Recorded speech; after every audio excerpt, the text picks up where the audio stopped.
Hi friends, Zoe here, and today I'm super excited to talk to you because it's time for part 1 of our Q&A. So thank you guys again for all of your kind and positive words and all of your thoughtful comments and questions on my 100th video. I just appreciate your support so much, and I couldn't have continued doing this if it wasn't for you, and it truly brings me so much joy, so thank you so much.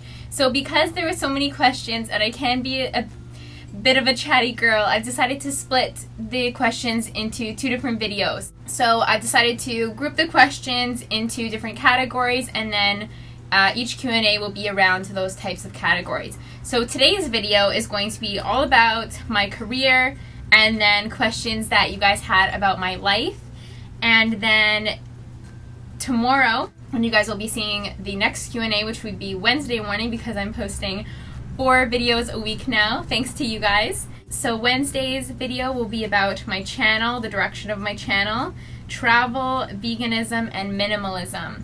So stay tuned for that one tomorrow morning because we will be announcing the winner. And like I mentioned to you guys with this Q&A giveaway that I was having, is that you got 1 point for letting me know which videos stuck out to you, just so I could get an idea of what type of content you like. And 2 was to ask me a question, and there was 1 bonus in there is to let me know where you're from, which was super cool because I got to see where a lot of you are from, all different parts of the world, and it's super cool that we're all here in our little corner of the internet and we're all friends. So to start things off, let's check out your questions in regards to my career. I was wondering what you do for work other than YouTube. So, well, YouTube isn't really a job for me. Well, I don't consider it to be a job. It's more of a joy for me, a passion of mine. It would be amazing if it could grant me the ability to do it full time. That's the dream. But other than YouTube, I'm in marketing. So I am in digital marketing, and I work at a marketing agency downtown Toronto. Do you have your coaching certificate, or would you ever want to get it? And this question came from Heidi, and Heidi, thank you so much for asking this question. It's such so flattering that you would ask me this, because I don't know, I haven't really told very many people this. Now I'm telling all of you. I've told actually 2 of my best friends that one day I would love to be a life coach.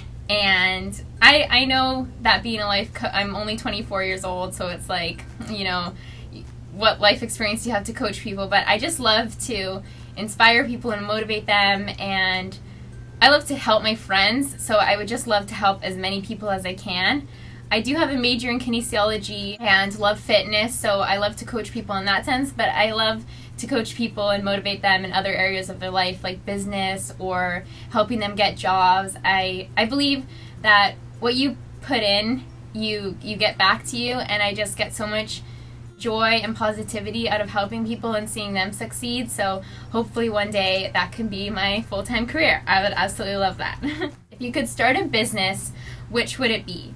So I guess that kind of goes along with Heidi's question. I would love to have my own coaching business. I believe that when the time is right, my idea or my endeavor will come to me and I'll be able to pursue it full force. But I guess if I was to start a business, it would be something to motivate and inspire people. How did you do your vision board, and what's the idea behind it? So with my vision board, it's over there. I showed you guys in my 100th video. So that was the first vision board that I've ever made, and I'd been putting it off for quite some time. If you guys haven't heard of a vision board, it's just supposed to be cutouts, or you can make them digitally on the computer, of different images of things that you would want in your life. So I had my board, mostly it's about travel and career. I gathered up a bunch of magazines, so I went to the Shoppers Drug Mart and picked up a few health and fitness magazines. And then I also went to a travel agency and inquired about a couple trips that I wanted to go on and gathered up some of those Kontiki tour books and things like that. Then I dedicated a whole day to it, I guess, because it does take a lot of time, and I believe that you should set your intention about it and put in the time and effort, because this is supposed to be truly what you want and what you want to manifest into your life, so you really need to spend the time focusing and creating it as to what you would like. So I dedicated a full afternoon to it. I cut out positive words and I cut out positive images and images of, say, California, because that's what I wanted to go, and then I cut out words like travel, there's inspiration on there, there's no regrets, there's healthy, dream big, all different types of motivating and inspiring things. So once you kind of place them on your vision board, which I just picked up like a little canvas from the dollar store, I think it was $2, and I pasted them all down, and then it did take quite a bit of time to cut them all out and place them and paste them. Once that was done, I let it dry, and then I like to have it beside my bed so I can see it every single day in hopes that it will manifest into my life. And also whenever I was just doing videos or doing any type of work on my computer, I will sit it in front of me on my desk so that I can see it, and it's kind of a motivating factor to me. So next category is my life. Do you get your teeth whitened?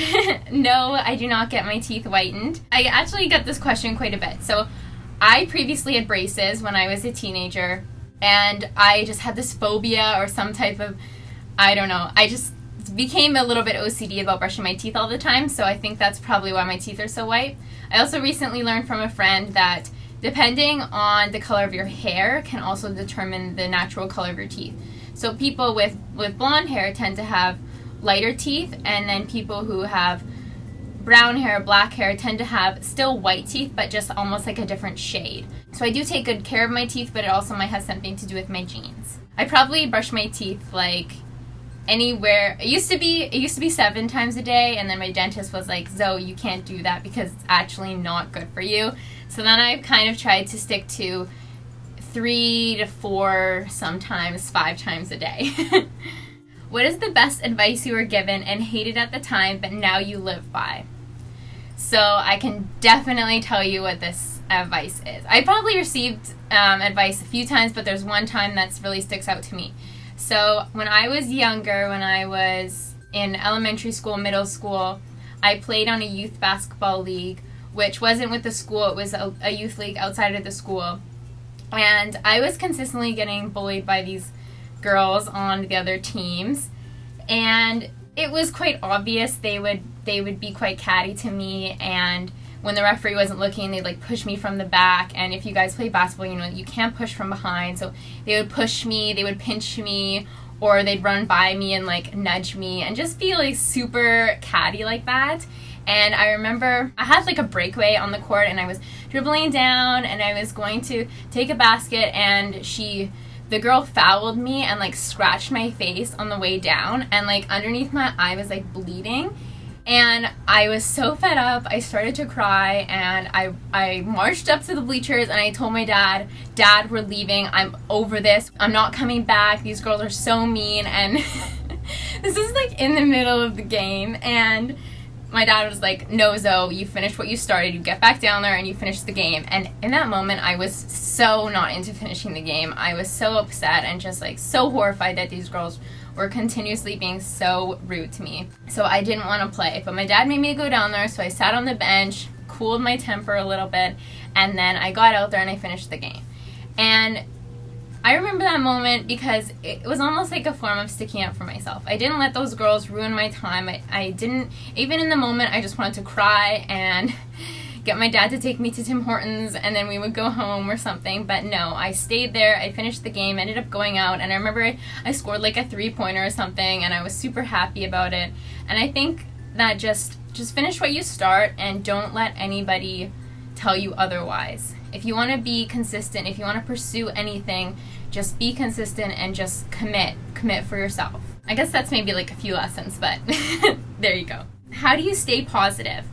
So I stay positive, I think, because I guess there's a lot of reasons why I stay positive, and they're probably sprinkled throughout my videos, but I'd say that my morning routine, I'm going to link a video below that I did on how to have a good day every day.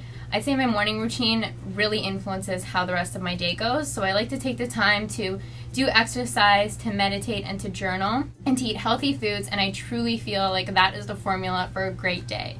What was the most difficult challenge you went through so far? So living on my own here in Toronto has been difficult, and there's been all different types of challenges.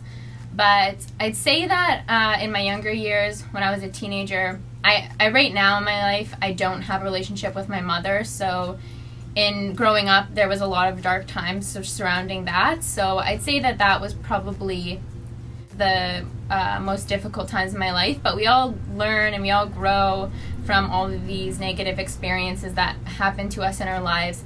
So I think that it's important to just recognize them as that. And although they might have been hard, there can be so much positivity that comes from it. Do you consider yourself an introvert or an extrovert? Did you always have such a positive and bubbly personality growing up? Yes, I'd say that I was always quite positive and bubbly. Like I said, I don't have a relationship with my mom, so that was quite difficult growing up. But I feel like the reason why I'm so positive and bubbly was because I didn't want to have the same attitude as her in regards to life. So I don't want to, bash my mom or anything like that, but she wasn't the most positive person, and there was a lot of negative times, a lot of times where she wasn't very nice to me. So I just wanted to live my life in a way that I never made anybody feel the way that she had made me feel growing up. So yeah, that's a bit personal. Maybe I'll share more with you guys one day if there's anything that I can share that can help you. But I feel like, yes, I've always been quite bubbly, and I just use the negative experiences in my life and the negative people in my life to do the exact opposite of and live my life positively and full of life and fun. So yeah. And in regards to introvert or extrovert, I'd say I'm probably more of an introvert. I do like my alone time, and I find that I do recharge my batteries by meditating and being alone, and I do really value quality relationships with people. I'm not into small talk. I'm into deep conversations with meaningful and inspiring people, and that's kind of how I get supercharged. I do love social events and I love going out and seeing people, but I do have tendencies to get quite anxious in large crowds. Like if I went to a concert or something and there's just a lot of energy and a lot of people going on, sometimes that is a bit difficult for me. I do love socializing though, like I said, so I'd say I leaned more towards introvert, but I also have some extrovert qualities as well. Why have you moved to Toronto? What do you like the most about it? So, as I mentioned in a previous video, I moved to Toronto because I always felt like I didn't quite fit in British Columbia. I was living in Nanaimo at the time that I moved, and I'm so much happier here in Toronto. I moved here because I couldn't move to Europe like I wanted to, money, school, career, things like that. So the thing I love the most about Toronto is all the culture. So even though I'm in Canada, there's so many different neighborhoods. Like I live around Little Italy, and there's Little Korea up there, there's Little Portugal down there, there's Chinatown over there. So like everything is walking distance for me, and I can walk through a different neighborhood and feel like I'm not necessarily in Canada so much. So there's a lot of adventuring and exploring to do, even though I'm not on a plane somewhere or in a different country. Do you ever question some of the decisions you've made, or do you firmly stand behind every one of your decisions without doubt? Do you ever think of what ifs in relation to your career or friends, etc.? So I don't believe in regrets. I feel like everything comes full circle in your life, whether or not it has already reached that point already. So yeah, like I mentioned, I don't have a relationship with my mom, and growing up with her in the times that I was with her was quite difficult for me. And I remember wondering, how come this is my life? How come my mom is treating me like this? And I see other moms and they don't treat their children like this. So I think that everything comes full circle like that, and you can choose to learn from every situation in your life, those negative ones and those positive ones. So whether or not these things are out of your control, or if they're in your control, so for example, you took a program in school and you decided it wasn't for you and you dropped out, that's totally fine, because no matter what, say if you were in school for one day, 2 weeks, 2 years, and you decided to switch your major or minor or just drop out altogether, you being in that experience and you trying to commit to something will really teach you a lot about yourself. And if it's not for you, that's one thing in your life that you know isn't for you, so you're going to try something else. And in relation to, say, friends, so I made a video all about friendships, which I'm going to link below as well, because I think it has helped a lot of you guys, and if you haven't seen it and you might have some issues in regards to friends or the people in your life, it might help. I have made friends that I don't have anymore, whether it be falling out or growing apart. There's no regrets there. If a relationship is super awesome and great, and then you realize that person isn't for you, and you need to cut them off, or if they turn super negative, or any type of situation like that.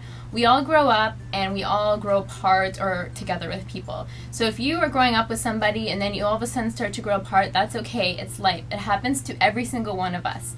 So don't worry. What is a change you want to make in your life? So a change I want to make in my life is, well, I'm going through changes every day in one specific category, which is minimalism, which I've shared with you guys a little bit so far, but I have a lot of great content on that coming up. So I'm making that change daily to try and minimize my belongings so that I can take off and go on an awesome adventure whenever the time comes. But I'd say a big change in my life is that I want to move to Europe and live there for at least 1 year before I turn 30. So the sooner the better, but we'll see how life goes, and I will obviously be taking you guys with me. What are your spirituality habits? Do you meditate, make lists, or journal? My spirituality habits are probably mostly in the morning. Like I said, I have that video, which I'm going to link below, that I firmly believe that sets the tone for my day. So journal, yes, I journal morning and night, and I also meditate morning and night.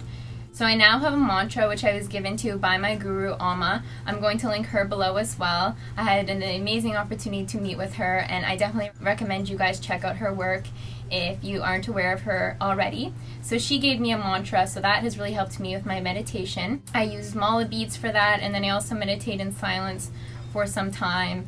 And yeah, I find that that definitely helps me to quiet down my mind and just relax, and yeah, it's changed my life in amazing ways, so I definitely recommend it for you guys. I do make lists. I make lists of things that I've manifested in my life, so anything, if you're familiar with the law of attraction, so anything that I feel like I personally manifested, I write down in this one book that I have. So at the front of the book is a list of things that I manifested, whether it be like my trip to California, like I mentioned, or certain people in my life or certain situations. I use that as a reminder when I might feel upset or might not understand why something isn't happening for me. I'll go look at that book and that list and think of, oh no, look at all the things that I've manifested. Look at all the things that I'm capable of or that I've made happen in my life. So it's a positive reinforcement tool. On the other half of that book, in the back pages, moving this way, I write lists of my dream relationship. So the qualities of this person, what I would like this person to have or do or make me feel, or things that we can do together. I haven't met Mr. Right yet, but I find it very useful and inspiring to write down certain qualities in a person that I hope to find one day. And I also journal, so I do have the 5-minute journal like I've mentioned before, but I've also found a lot of great comfort and inspiration from a DIY gratitude journal, which I write in 10 things in the morning that I'm grateful for and 10 things at night, and then I will occasionally write additional thoughts down or little things that I want to remember, and I find that that is a great way to connect with myself spiritually and yeah, just be more positive. And last question for part 1 is, what is next on your dream come true vision? So my dream come true vision next would be to go on a big adventure. Like I told you guys, I would love to move to Rome for a year, and that is my next dream come true vision. I'd say if it's not in regards to travel, it would be in regards to establishing myself as a successful entrepreneur one day. And of course, meeting that guy I write about all the time in my book, and yeah, being an entrepreneur with him as well. I hope that you guys liked this video, and stay tuned for part 2, because that will be coming tomorrow, and that will be where we draw the winner. And if you guys want to like blow on this, give it some good luck, I'll blow on it for you too. And yeah, I'll see you guys tomorrow. Bye!